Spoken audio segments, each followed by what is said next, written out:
രാഹുൽ മാങ്കൂട്ടത്തിൽ കോൺഗ്രസിനോട് കാണിച്ചത് വലിയ ചതിവാണ് എന്നേ ഞാൻ പറയുള്ളൂ. കാരണം അയാളെ എല്ലാ ചെല്ലും ചെലവും കൊടുത്ത് അയാൾക്ക് ഈ വളരെ ചെറിയ പ്രായത്തിൽ തന്നെ സ്ഥാനാർത്ഥിത്വം പാലക്കാട് കൊടുത്തു. അയാളെ മത്സരിപ്പിച്ചു. കേരളത്തിലെ എന്നല്ല, കോൺഗ്രസിൻ്റെ തന്നെ ഉയർന്ന നേതാക്കളെല്ലാം തന്നെ വന്ന് അയാൾക്ക് വേണ്ടി പ്രചാരണം നടത്തി. ഇതെല്ലാം ചെയ്ത് അയാളെ ജയിപ്പിച്ചെടുത്തു കേട്ടോ. അപ്പോൾ ഈ ചെറിയ പ്രായത്തിൽ ഇയാൾ ഇതങ്ങ് ചെയ്തപ്പോഴത്തേക്ക് ഇയാൾക്ക് പറ്റിയതെന്ന് പറഞ്ഞു കഴിഞ്ഞാൽ ഇയാളങ്ങ് ഒരുപാട് ഉയർന്നു പോയി. അതാണ് ഇയാൾക്ക് പറ്റിയത് കുഴപ്പം. അത് ഞാൻ പറഞ്ഞിട്ട് ഒരു ഒരു ഒരു പരിധി ഉണ്ടോ ഉയർച്ചയ്ക്ക്. പക്ഷേ അതിൽ കൂടുതലായി കഴിഞ്ഞാൽ, സ്പീഡ് കൂടിക്കഴിഞ്ഞാൽ ഉണ്ടല്ലോ, വളരെ വലിയ അപകടമാണ്. അതാണ് നമ്മളിവിടെ കണ്ടത്. അപ്പോൾ അത് എന്തോന്നും ആയിക്കോട്ടെ. പക്ഷേ ഇത് ഏറ്റവും കൂടുതൽ ഇത് ബാധിച്ചേക്കുന്നത് ആരെയാണെന്ന് ചോദിച്ചു കഴിഞ്ഞാൽ വി ഡി സതീശനെയും അതുപോലെ തന്നെ ഷാഫി പറമ്പിലിനെയാണ്. ഷാഫി പറമ്പിലിനൊരു നല്ല ഇമേജ് അവിടെ പാലക്കാട് ഉണ്ടായിരുന്നു കേട്ടോ. പാലക്കാട് മാത്രമല്ല, ആ ഇമേജാണ് യഥാർത്ഥത്തിൽ വടകര ഉള്ള അയാളുടെ ജയത്തിനും എല്ലാം കലാശിച്ചത് എന്ന് നമുക്ക് പറയാം. പക്ഷേ ഇനി അയാൾ എന്ത് പറയുന്നു? ഇപ്പോൾ 10:30 കണ്ട് പത്രസമ്മേളനം അയാളതുണ്ട്. അയാൾ ഈ രാഹുലിനെ കൈവിടുന്നോ ഇല്ലയോ എന്നുള്ളതിനെ കുറിച്ച് അറിയാനായിട്ടില്ല ഇതുവരെ എനിക്ക്. എന്തായാലും നമുക്ക് നോക്കാതിരുന്ന് കാണാം. പക്ഷെ കൈവിട്ടാലും കൈവിട്ടില്ലേലും ശരി, കൂടെ കിടക്കുന്നവനെ രാപ്പനി അറിയൂ എന്ന് നമ്മൾ പറയുമല്ലോ നാട്ടിൻപുറത്തൊക്കെ. അപ്പോൾ ഇങ്ങനെയുള്ള ഒരുത്തൻ ഇതേപോലെ ഈ വൃത്തികേടുകളെല്ലാം കാണിച്ചുകൊണ്ടിരുന്നിട്ട് എത്ര പരാതികളായക്കെതിരെ വരുന്നത്? രാഹുലിനെതിരെ ഒരു അത്രത്തോളം പരാതികളല്ലേ. അത് ആ വരുന്ന പരാതികളൊക്കെ ഇതെല്ലാം ഒന്നും അറിയാൻ പാടില്ലായിരുന്നു എന്ന് ഷാഫിക്ക് പറയാൻ പറ്റുമോ? സംശയമാണ്. അതാണ് ഞാൻ പറഞ്ഞത്, ഏറ്റവും കൂടുതൽ ഈ പ്രതിച്ഛായയെ ബാധിച്ചേക്കുന്നത് ഷാഫി പറമ്പിലിനെയാണ് ഈ സംഭവം. പിന്നെ അതുപോലെ തന്നെയാണ് വി ഡി സതീശനെയും. കാരണം ഇവർ രണ്ടുപേരും കൂടെ ഇവൻ്റെ തോളെ കൈയിട്ടുണ്ട് നടക്കുമായിരുന്നു. അപ്പോൾ അങ്ങനെയുള്ള ഒരു തന്നെ അറിയാൻ പാടില്ലായിരുന്നു, അയാൾ ഇങ്ങനല്ലായിരുന്നു, അങ്ങനെ ആയിരുന്നു, ഞങ്ങൾ അറിഞ്ഞില്ല എന്നൊക്കെ പറയുന്നതിൽ വല്ല അർത്ഥമുണ്ടോ? അത് പോട്ടെ. അത് ഈ കോൺഗ്രസ് പാർട്ടി ആ പ്രസ്ഥാനത്തോട് കാണിച്ച ഏറ്റവും വലിയ ചതിവാണ് ഈ രാഹുൽ മാങ്കൂട്ടത്തിൽ ചെയ്തേക്കുന്നത്. കാരണം ആ പാർട്ടിയെ ഇതേപോലെ പ്രതിരോധത്തിലാക്കി. അത് വളരെ ബുദ്ധിമുട്ടാണ്.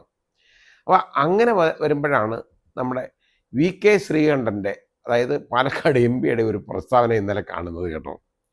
മാധ്യമങ്ങളോട് ചുമ്മാ പറയുക, ഈ പറയുമ്പോൾ വാചകങ്ങൾ സൂക്ഷിച്ച് ഉപയോഗിക്കണ്ടേ? അയാളുടെ മനസ്സിലിരിക്കുന്നത്, അത് വാചകങ്ങൾ സൂക്ഷിച്ച് ഉപയോഗിച്ചാൽ പോരാ, മനസ്സിലിരിക്കുന്നത് പുറത്തോട്ട് ഛർദ്ദിച്ച് വരുമല്ലോ. അതാണ് ഇന്നലെ കണ്ടത്.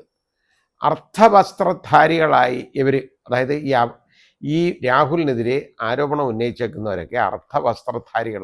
അല്പവസ്ത്രം എന്നല്ല അയാൾ പറഞ്ഞ, അർത്ഥവസ്ത്രം, പകുതി വസ്ത്രമേ ഉള്ളൂ കേട്ടോ. അത് എവിടാ പകുതി എന്ന് ഉള്ളത് നമുക്കറിയില്ല. ഇയാൾ ആരാ ഇത് പറയാൻ? ഒരു സ്ത്രീ എന്ത് ധരിക്കണം എന്നുള്ളതിനെക്കുറിച്ച് ആ സ്ത്രീയല്ലേ തീരുമാനിക്കേണ്ടത്, അല്ലാതെ ഇയാളാണോ? ഏറ്റവും വലിയൊരു തെറ്റാണ് അയാൾ കാണിച്ചേക്കുന്നത്. അപ്പോൾ അത് അത്രത്തോളം വൃത്തികെട്ട ഒരു പ്രസ്താവനയാണ് വന്നേ. നിമിഷങ്ങൾക്കകം കേട്ടോ അതങ്ങ് വിഡ്രോ ചെയ്തു. ഞാൻ ക്ഷമയോദിക്കുന്നു, ഞാനത് തിരിച്ചെടുത്തിരിക്കുന്നു. തിരിച്ചെടുത്താലും വായിന്ന് വിട്ട വാക്കുണ്ടല്ലോ, അത് വായിന്ന് പോയ വാക്ക്, അത് ഒരിക്കലും ആർക്കും തിരിച്ചെടുക്കാൻ ഒക്കത്തില്ല. ഒരിക്കലും തിരിച്ചെടുക്കാൻ പറ്റത്തില്ല. അത് പണ്ട് ഒരു വലിയ ചിന്തകൻ പറഞ്ഞേക്കുന്നതാണ്, എൻ്റെ വാക്കുകൾ കൊണ്ട് എനിക്ക് പലപ്പോഴും വേദനിക്കേണ്ടി വന്നിട്ടുണ്ട്, പക്ഷേ എൻ്റെ നിശബ്ദത കൊണ്ട് എനിക്ക് വേദനിക്കേണ്ടി വന്നില്ല. ഈ അടുത്ത് ആര് പറഞ്ഞു വായ ഉറക്കാൻ ഈ കാര്യത്തിൽ? ഈ രാഹുൽ മാങ്കൂട്ടത്തിൻ്റെ സ്ഥാനാർത്ഥിത്വം വന്നപ്പോൾ അതിനെ എതിർത്ത ഒരാളാണ് എന്നാണ് ഞാൻ മനസ്സിലാക്കിയേക്കുന്നത്, ശ്രീ വി കെ ശ്രീകണ്ഠൻ. അപ്പോൾ അങ്ങനെയുള്ള ഒരാൾ ഏതായാലും ശരി, ഇപ്പോൾ ഈ രാഹുൽ മാങ്കൂട്ടത്തിനെ സഹായിക്കുന്ന രീതിയിൽ ഒരു പ്രസ്താവന ഈ രീതിയിൽ നടത്തിയാൽ ഇത് അൾട്ടിമേറ്റ്ലി എവിടെ ചെന്നാൽ കൊള്ളുന്നത്? ഇതെല്ലാം ആ പയ്യൻ്റെ ദേഹത്ത് ചെന്ന് കയറും, ആ ചെറുപ്പക്കാരന്. അതല്ലേ സംഭവിക്കാൻ പോകുന്നത്. കാരണം ഇത് ഈ അയാളുടെ കാര്യത്തിന് വേണ്ടി ഈ രീതിയിൽ പറയുന്നു എന്ന് പറഞ്ഞു കഴിഞ്ഞാൽ വി കെ ശ്രീകണ്ഠൻ ഉണ്ടാകുന്ന ഇമേജിനേക്കാളും മോശമായിരിക്കും രാഹുൽ മാങ്കൂട്ടത്തിന് ഇത് ചെന്ന് പതിക്കുന്നത്. അതാണ് അവിടെ പ്രശ്നം. അപ്പോൾ ഇങ്ങനെയുള്ള ഒരു കാര്യമുണ്ട്. അപ്പോൾ അത് അറിയാൻ വയ്യാത്ത ഒരാളാണ് വി കെ ശ്രീകണ്ഠൻ എന്ന് ഞാൻ കരുതുന്നില്ല. ഇതറിയാൻ വയ്യാതെ ചെയ്തതാണെന്നും. ഏതായാലും അത് തെറ്റിപ്പോയി, അത് പിൻവലിച്ചു. എല്ലാം പറഞ്ഞിട്ട് പിൻവലിച്ചിട്ട് എന്താ കാര്യം?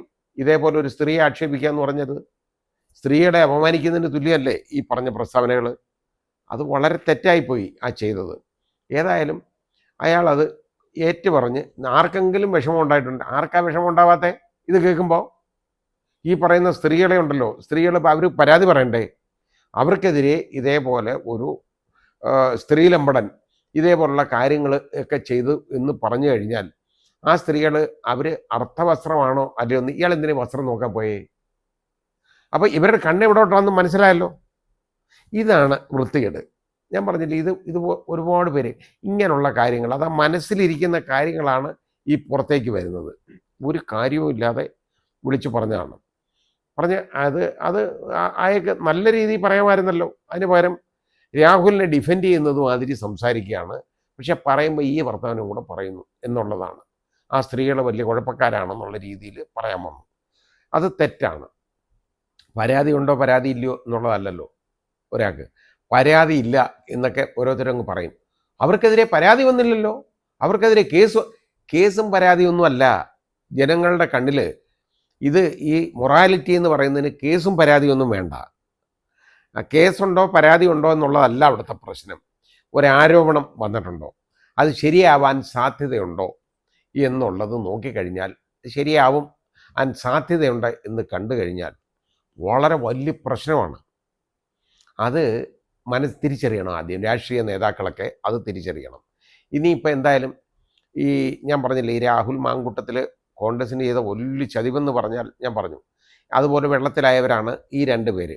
അത് വി.ഡി. സതീശനും അതേപോലെ തന്നെ ഷാഫി പറമ്പിലും. ഷാഫി പറമ്പിലെ കാര്യം എനിക്ക് പറയാൻ അറിഞ്ഞുകൂടാ. അയാൾക്കെതിരെ ഇതുവരെ ഇങ്ങനെയുള്ള പരാതികളൊന്നും വന്നു കേട്ടിട്ടില്ല. ഇനി വരുമോ ഇല്ലയോ എന്നുള്ളത് നമുക്ക് കാത്തിരുന്ന് കാണാനേ പറ്റൂ. പക്ഷേ ഇത്രയും അതായത് വിഡ്ഢിത്തരം ആരെങ്കിലും കാണിക്കുമോ?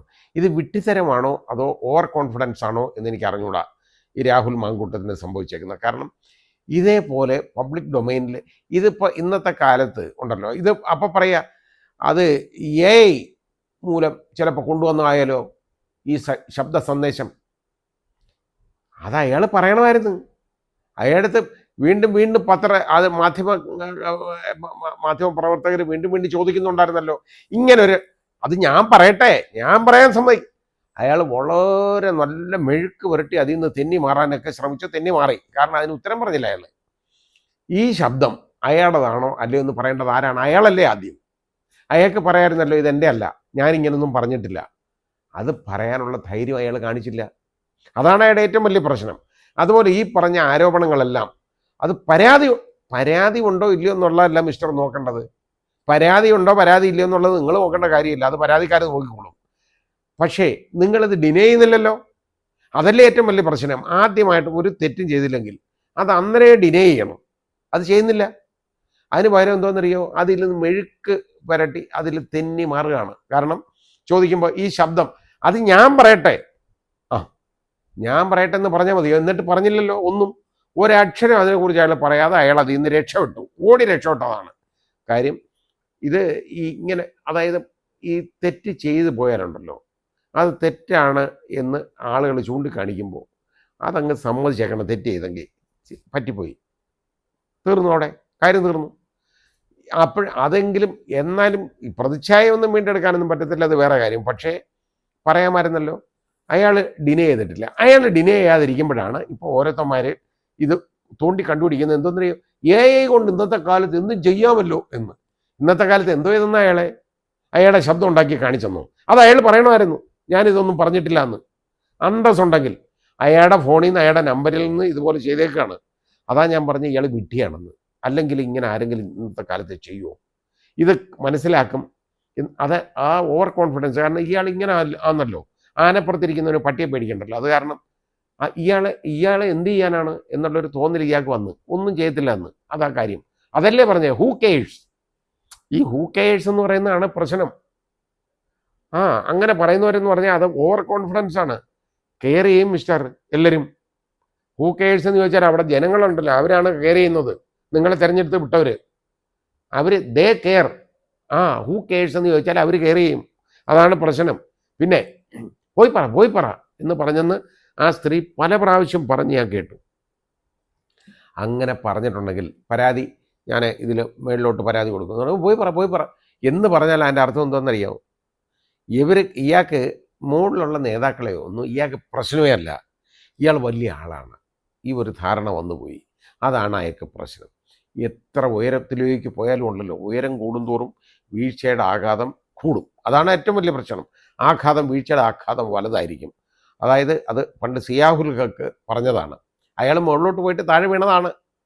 അയാൾ പറഞ്ഞത് എന്ന് പറഞ്ഞു കഴിഞ്ഞാൽ, the higher you go the harder U fall എന്ന് പറഞ്ഞ്, അതായത് പൂട്ടോയെ തൂക്കിക്കൊല്ലാൻ വധശിക്ഷയ്ക്ക് വിധിച്ചപ്പോൾ അത് വധശിക്ഷ നടപ്പാക്കാൻ പോയപ്പോൾ ഇന്ദിരാഗാന്ധി ഉൾപ്പെടെ ഈ ലോക നേതാക്കളെല്ലാം അയാളോട് അഭ്യർത്ഥിച്ചു. ഈ ഭൂട്ടോയ്ക്ക് അയാളൊരു അവിടെ പാകിസ്ഥാൻ്റെ പ്രധാനമന്ത്രിയായിരുന്ന ആളാണ് വർഷങ്ങളോളം. അയാളെ അതിൽ ഒരു കാരണവശാലും അയാളെ വധശിക്ഷ നടപ്പാക്കരുത് എന്ന് പറഞ്ഞപ്പോൾ അന്ന് സിയാഹുൽക്ക് പറഞ്ഞ വാചകമാണ് ഞാൻ ഈ പറഞ്ഞത്. സിയാഹുൽക്ക് പറഞ്ഞത് the higher you go the harder U fall എന്നാണ്. അത് പത്രങ്ങളിലൊക്കെ അന്ന് അടിച്ചു വന്നു. ഞാൻ അന്ന് വായിച്ച ഓർമ്മയെന്ന് ഞാൻ പറയുന്നതാണ്. ഏതായാലും വലിയ പതനമായിപ്പോയി. ആ പതനത്തിന് മാത്രമല്ല, ഇയാൾ കോൺഗ്രസ് നേതൃത്വത്തെയും കൂടെ അതിൽ വലിച്ചിട്ടു.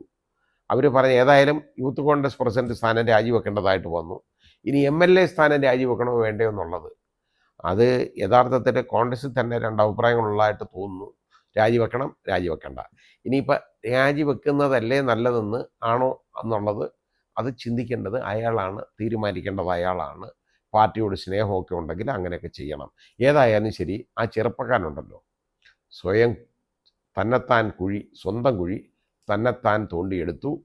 അങ്ങനെ അയാളുടെ രാഷ്ട്രീയ ഭാവി ഇല്ലാതായി, കഷ്ടമായിപ്പോയി. അത്രേ പറയാനുള്ളൂ.